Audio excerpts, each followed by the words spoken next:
ज्वलल्ललाटपट्टपावके किशोरचन्द्रशेखरे रतिप्रतिक्षणं मम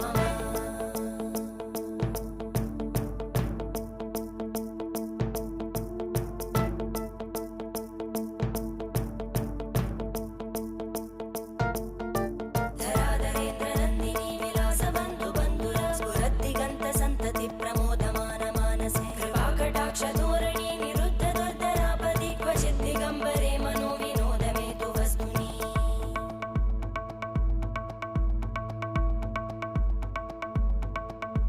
जटाभुजङ्ग